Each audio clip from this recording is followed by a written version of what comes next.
Hello guys, welcome back to our channel.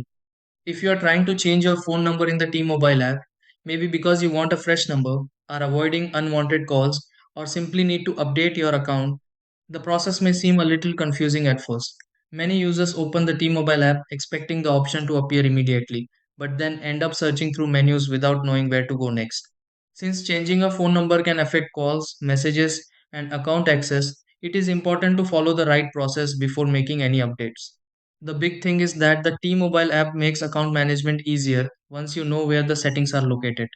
In this video, I will show you step by step how to change your phone number in the T-Mobile app easily. Try these. Step 1. Open the T-Mobile app and sign into the T-Mobile app account connected to the T-Mobile phone number.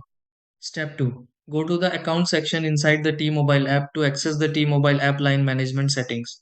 Step 3. Select the line connected to the T-Mobile app account and look for the T-Mobile app number change option. Step 4. Follow the instructions shown in the T-Mobile app to request a new T-Mobile phone number through the T-Mobile app.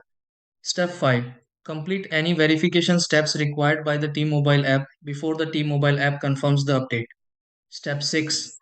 Review the T-Mobile app account and confirm the T-Mobile app shows the updated T-Mobile phone number correctly.